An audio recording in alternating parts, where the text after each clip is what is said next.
Hello everyone, and welcome to an in-depth look at the Pokemon Heart Gold Sabotage Nuzlocke and the effects that will be available to you as you actually watch me play the game and you try to end my run, or you watch me and you support me, or whatever you feel like doing.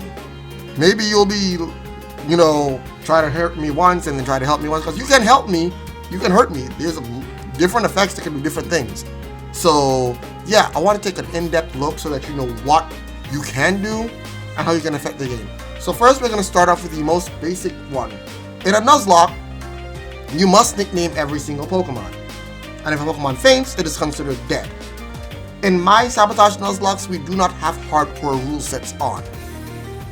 In fact, the only difference between the original Pokemon Heart Gold run and this current run is that I will have rare candies to use to bring my lowest leveled Pokemon, if I end up having a death, up to the current level of my previous lowest level Pokemon. That's it. That's the only change that is going to be available for me. Otherwise than that, nah, we good. Same rules. Not hardcore Nuzlocke, because this is, quite frankly, a lot harder than a hardcore Nuzlocke. The only other rule that I do have is that I'm not allowed to use X items. That's it. No X items. Other than that, we good. So, let's start. First and foremost, you can nickname a Pokemon.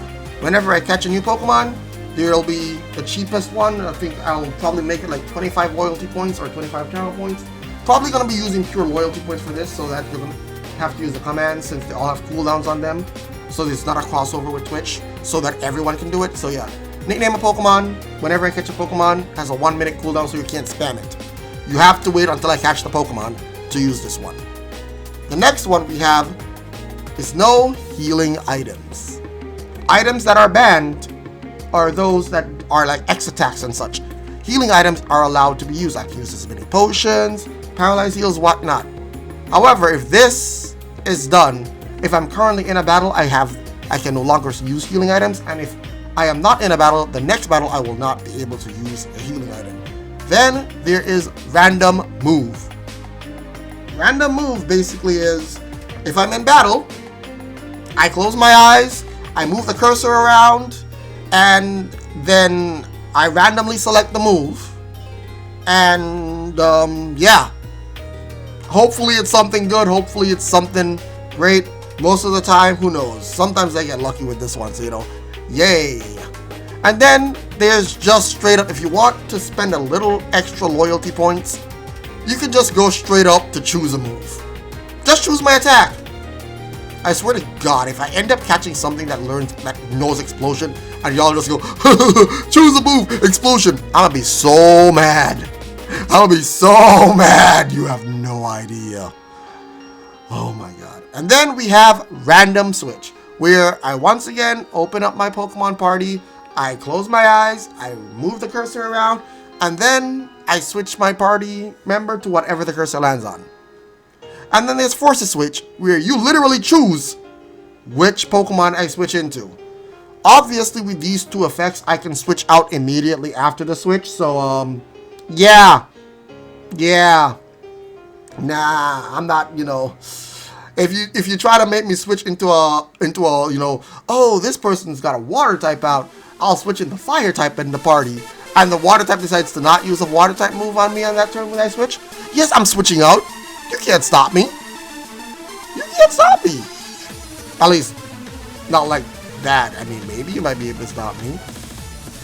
With the switch ban, where if this is set, I'm forced to use the Pokemon that is on top for the remainder of that battle that I'm in. I cannot switch out. So this one's awful. Please don't use it. Please don't use it. We also have the most expensive and evil effect, if you ask me, and that is skip catch. I skip my current or next encounter. So let's say I'm walking around the bushes, I just made it to a new route, and I run into a Squirtle or Wartortle. It's a new encounter, it's my first encounter, I'm so excited, my favorite Pokemon. And then some evil person decides to skip catch. I can no longer catch it. Of course, there are ways to undo effects with the ignore command, but the ignore command is very expensive. That is 1,000. That is 10,001 or 11,000 points. I need to remember exactly which one it is, but it's very, very expensive. Alright? Alright. Next, we have switch/set battle, which changes the battle from switch or to set or from set to switch. Very simple, very straightforward.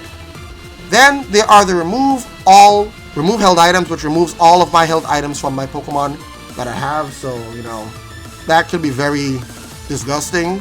And then we have some new effects that I've added to make things a little bit more interesting.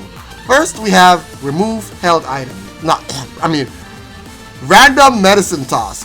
That is, I'll toss one healing item out of my bag. There's random ball toss, where I toss one Pokeball out of my bag. There's random item toss, where I toss one random regular item out of my bag. And there's random TM toss, where I toss a random TM out of my bag. That one will be expensive as well, because I don't want to end up throwing away all of my TMs, since they will also be randomized and I might get something good. We also have the new one, which is no escape, which means I cannot run away from the current wild encounter. Again, ignore chooses to ignore an effect, so there is that. And then finally, we have the worst and most evil effect that is available in these Nuzlocks. Ash Ketchum. That is, I use the worst Pokemon for the current scenario. I'm up against, I don't know. I have a Magcargo on my party, and my opponent sent out a Vaporeon, and someone uses Ash Ketchum. I must now switch into Magcargo and beat this Vaporeon with its wonderful water type moves with Magcargo. Yeah. Please don't use this one. This one's awful. Don't do it. Please don't do it. But yeah, those are the effects for the Pokemon Heart Gold Sabotage Nuzlocke. I know you may not have heard anything really good there, but that's where ignore comes in. If you want to help me save up those loyalty points, be active in chat on YouTube if you want loyalty points. That's how you gain them. You have to be chatting. You can't just lurk. You have to be chatting. And if you're chatting, you get more loyalty points. And if you get more loyalty points, you can use the ignore function to save me if you really and truly feel like saving me. Yes, save my run. Don't kill it this time. I want to win.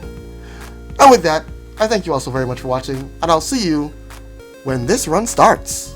Because it's going to be very, very, very fun.